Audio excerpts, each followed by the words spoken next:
প্রিয় ভাইরা আমার, আজকের সমাজে আমরা নামাজকে নিয়ে কত অজুহাত দেখাই। হুজুর আমি অসুস্থ, আমি কেমনে নামাজ পড়বো? ও বন্ধু, অনেকেই অভাব দেখায়, কয় হুজুর এত অভাবে আমি এই জমিনের মধ্যে আমার যে অভাবে কেউ নাই। আমি তো সারাদিন মাঠের কাজ করি, পরের জমিনে কাজ করি, সারাদিন কত ব্যস্ততার মধ্যে সময় কাটাই, নামাজ কেমনে পড়বো? ও মুসলমান, কিয়ামতের ময়দানে আল্লাহ রাব্বুল আলামিন যখন আমাকে আপনাকে হাশরের ময়দানে উপস্থিত করবে, আল্লাহ সর্বপ্রথম ডাক দেয়া বলবে, বান্দা নামাজ পড়ছো কিনা? সেই দিন বাঁচার জন্য আমি আপনি আল্লাহর সামনে মিথ্যা কথা বলবো। আল্লাহকে ডাক দেয়া বলবো না, আল্লাহ আমি বড় অসহায়, আমি বড় গরিব মানুষ। আল্লাহ পরের জমিনে কাজ করেছি, রিজিকের পিছনে ছুটেছি, খাদ্যের পিছনে ছুটেছি, বাড়িতে চারপাশের 5টা খানেওয়ালা, ওদের খাবার জোগাতে গিয়ে নামাজ পড়তে পারি নাই। আল্লাহ তুমি আমারে মাফ করে দাও, আল্লাহ তুমি আমারে মাফ করে দাও। আমার আল্লাহ ডাক দেয়া বলবেন, বান্দা তুমি তো নিজেকে খুব গরিব মনে করতেছো, তোমার চেয়ে আরো কত গরিব মানুষ আমি এই পৃথিবীতে পাঠিয়েছি। হাজারো দরিদ্রতার মাঝে কোনোদিন আমি আল্লাহকে ডাকতে ভুলে নাই। জোরে জোরে বলা যাবে কিনা সুবহানাল্লাহ? এইবার আমার আল্লাহ রাব্বুল আলামিন এই কথা বললে আমি আপনি আল্লাহকে বলবো, আল্লাহ গো আমার চেয়ে হতভাগা কিনা, কে এত গরিব তারপর তোমাকে ডাকতে ভুলে নাই? এমন গরিব মানুষ কে এত আছে নাকি? আমি তো সবচেয়ে গরিব মানুষটা। আমার আল্লাহ তখন আমার নবীর একজন সাহাবীকে তুলবেন, এই সাহাবীর নাম হযরত আবু তালহা। এমন গরিব অসহায় মানুষটা আমার বন্ধু, আমার ভাইরা, একদিনের ঘটনা হযরত আবু তালহা মক্কা থেকে হিজরত করে যখন মদিনায় আসলেন। বন্ধুগণ আমার ভাইরা, আমার লোকজন কেবল আসছে, এতক্ষণ ইনশাআল্লাহ করে ফেলবেন। হ্যাঁ, আমি এই ঘটনা শেষ করি, একটু জিকির করেন না ইলাহা, জোরে না ইলাহা।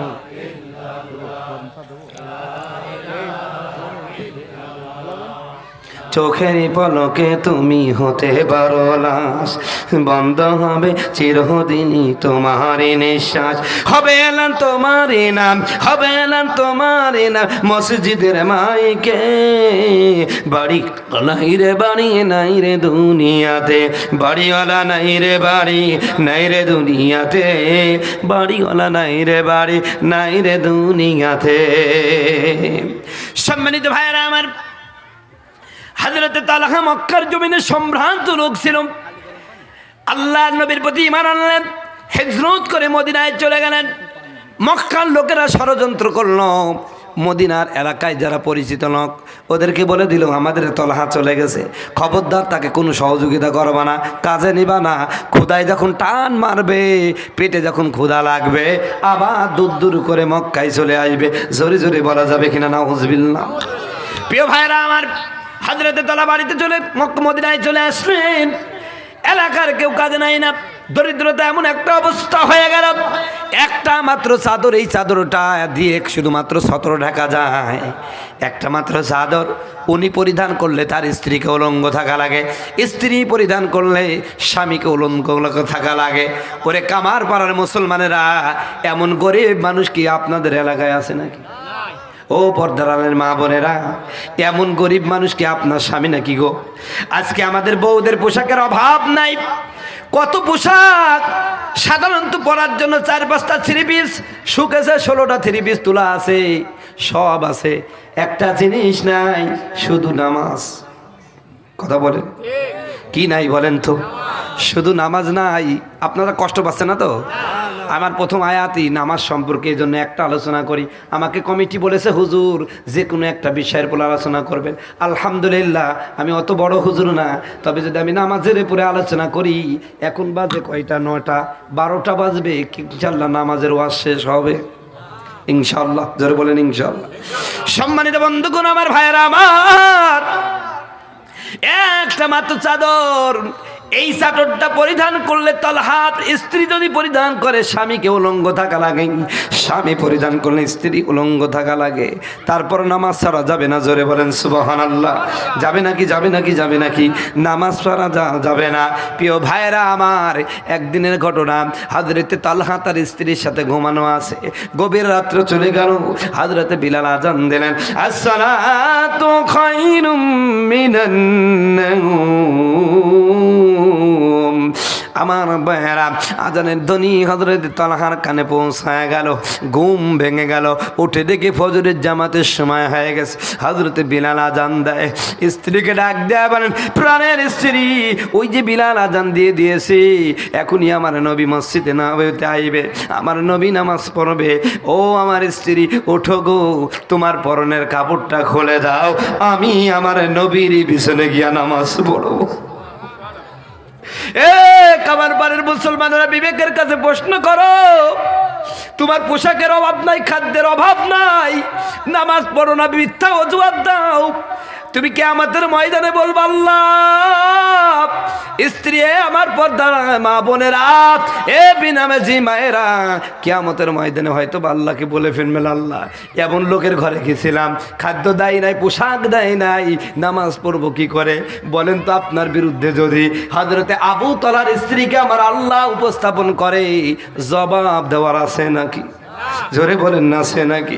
প্রিয় ভাইয়েরা আমার, কাবার পাড়ার মুসলমানেরা, এত দরিদ্রতা, তারপরে স্বামী স্ত্রীর মধ্যে কি প্রেম ভালোবাসা দেখেন।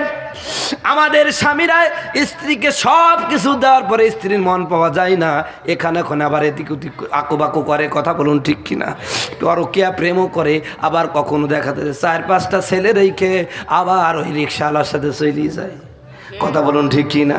বন্ধুগণ আমার, ভাইয়েরা আমার, বাড়িতে কোনো অর্থ নাই, সম্পদ নাই, মহব্বতের অভাব নাই।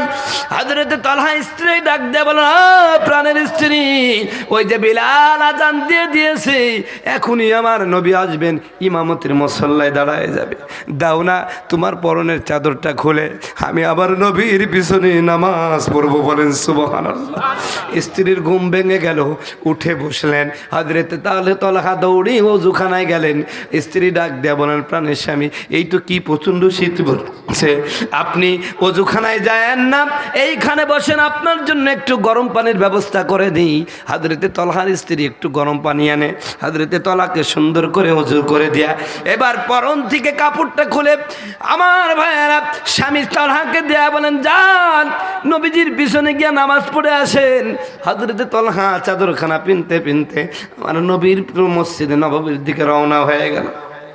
কিছু দূর যখন যায়, স্ত্রী ডাক দেয়া বলেন, প্রাণের স্বামী, আমি কিন্তু বাড়িতে অপেক্ষায় রইলাম, নামাজের পরে নবীজির দরবারে বেশিক্ষণ বসবেন না, আপনি ফিরত আসলেই ওই যে একখানা চাদর, শুধুমাত্র সতর ঢাকার একমাত্র চাদর, ওই চাদরটা আপনি যখন ফিরত আনবেন, আমি ওইটা পড়ি আমিও ফজরের নামাজ পড়বো। বলেন সুবহানাল্লাহ। আল্লাহর নবী, মায়ার নবী গো, আপনি নবী আমার জান্নাতের সরদার। এইভাবে করে প্রতিদিন নামাজে সবার পিছনে যায়, সবার আগে আসে, স্ত্রীর নামাজ যেন কাজা না হয়। সাহাবায়ে কেরাম এই কথা দেখলে, এই যে অবস্থা যখন দেখলেন, মনে মনে বলা বলি শুরু করে দিল, হারে তলা নামাজের পিছনে আসে, সবার আগে আসে, সবার পিছনে আসে, সবার আগে মসজিদ থেকে বের হয়ে যায়। মুনাফিকের অনেকগুলো আলামত আছে, তার মধ্যে একটা আলামত হলো, মুনাফিক যারা মসজিদে সবার পিছনে যাবে তারা মুনাফিক, তারা মসজিদ থেকে সবার আগে বের হবে যারা, কথা বলুন ঠিক কিনা? সাহাবায়ে কেরাম মুনাফিক মনে করতেন যে লোকটা মসজিদে সবার শেষে যায়, আগে বের হয়। আমরা যে মোটে কালে নামাজ পড়িনি, আমাদেরকে দেখলে কি বলবে? মুসলমান বলবে ভাই? সম্মানিত ভাইরা আমার, এক কথা দু কথা হতে হতে, এক কান দু কান হতে হতে আমার নবীর কর্ণকহরে পৌঁছায় গেল। তলহা বুঝি মুনাফিক হয়ে গেছে। নবী প্রতিবাদ করলেন, নামাজে দাঁড়ায় বললেন, আমার সাহাবীরা শুনতে পেলাম আমার তলহার ব্যাপারে তোমরা ব্যাড কমেন্ট করছো, আমার তলা নাকি মুনাফিক হয়ে গেছে। আমার সাহাবীরা সাক্ষী থাক, সাক্ষী থাক। না না না, আমার তলা মুনাফিক হতে পারে না। তোমরা তলহাকে চেনো না, আমি চিনি। আমার তলহা কোনো সাধারণ সাহাবী না, আমার তলহা হলো বদরিন সাহাবী, বদর যুদ্ধে যারা অংশগ্রহণ করেছে সেই সাহাবীদের অন্তর্ভুক্ত। আর যারা বদর যুদ্ধে অংশগ্রহণ করেছে ওদের ব্যাপারে আমার আল্লাহ ঘোষণা করেছে, রাদিয়াল্লাহু আনহুম ওয়া রাদওয়ান, আল্লাহ ওদের প্রতি রাজি, ওরাও আমার আল্লাহর প্রতি রাজি। সুতরাং আমার তলহা মুনাফিক হতে পারে না, মুনাফিক হতে পারে না। আগামীকাল যখন আমার তলহা বাড়িতে আসবে, আমার মসজিদে নববীতে আসবে, আমার পিছনে নামাজ পড়তে আসবে, তখন তোমরা আমার সালাম খানা পৌঁছায় দেবা। পর্দার আমারা খুব ভালো করে শুনবেন গো মা, আপনাদের ব্যাপারে একটা স্পেশাল ওয়াজ করার দরকার ছিল, কিন্তু সময় হয়তো বা পাবো না, জানি না কখনো পাবো কিনা। তবে একটা এই ওয়াজটাই ভালো করে শুনেন গো মা। এবার হযরতে তলহা পরের দিন আবার গেলেন, সবার পিছনে দাঁড়ালেন।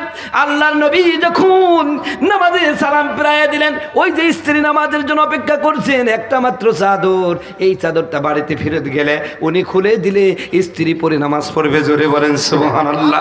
সম্মানিত বন্ধুগণ, আমার ভাইয়েরা তাড়াতাড়ি বাড়ির দিকে রওনা হয়েছে। পিছন দিক দিয়ে একজন সাহাবী তার লুঙ্গি টেনে ধরলেন, ডাক দেয়া বললেন, তলহা রে, আজকে তুমি যেতে পারবা না, আমার নবী তোমাকে সালাম দিয়েছেন। বলেন সুবহানাল্লাহ। আমার নবীর সালাম শোনার সাথে সাথে সাহাবী ছোট্ট বাচ্চার মতন মসজিদের এক কোণায় হাঁটু গেড়ে বসে গেলেন। আমার নবী তাসবিহ তাহলিল দোয়া দুরূদ পাঠ করার পরে সমস্ত সাহাবীদেরকে বললেন, তোমরা সব মসজিদ থেকে বের হয়ে যাও, আমার আবু বকর, ওমর, উসমান, আলী ছাড়া কেউ থাকতে পারবে না, সবাই বের হয়ে যাও। সবাইকে বের করে দিয়া নবী আমার হযরতে তলহার কাছে গিয়া বললেন, তলহা, শুনতে পেলাম তুমি নামাজে সবার পিছনে আসো, সবার আগে মসজিদ থেকে বের হও, আমার কাছে বসো না, আমার কথা শোনো না, আমার সাথে দেখা করো না। কি ব্যাপার, আমার প্রতি কি তুমি বেজার, আমার প্রতি কি তুমি অসন্তুষ্ট? এই কথা বললেন। হযরতে তলহা দু চোখের পানি ছেড়ে দিয়ে কাঁদে আর বলে, ইয়া রাসূলুল্লাহ, ইয়া হাবিবাল্লাহ, এমন কথা কেন বলেন? না না, আপনার মধ্যে আপনার প্রতি কেমনে বেজার হয়?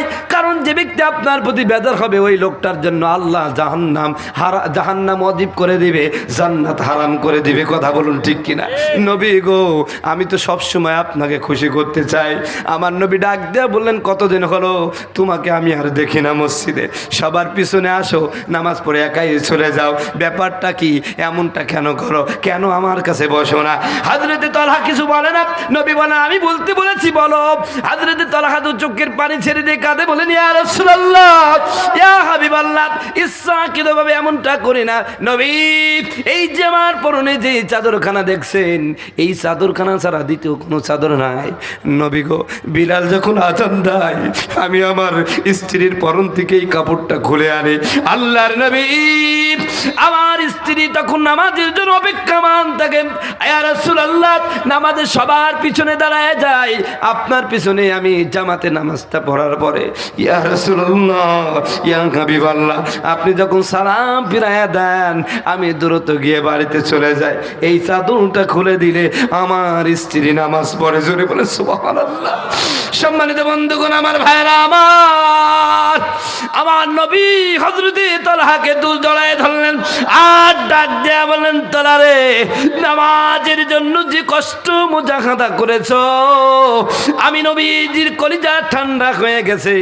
হযরতে আবু তলহাকে জড়ায় ধরা নবীজি দুহাত তুলে দোয়া করলেন, আয় আল্লাহ, একমাত্র তোমার বিধান নামাজকে হেফাজত করার জন্য আমার তলহা যে কষ্ট করেছে, এত বিপদ, এত দরিদ্রতা, এত অভাব, এত বস্ত্রহীনতা, একটা মাত্র চাদর উলাপালা করে স্বামী স্ত্রী এক ওয়াক্ত নামাজ কাজা করলো না, তোমার নামাজকে যেই আমার সাহাবী এত মর্যাদা দিল, আমি নবী দোয়া করলাম, আমার সাহাবীর মর্যাদা তুমি বাড়ায়া দাও। বলেন সুবহানাল্লাহ।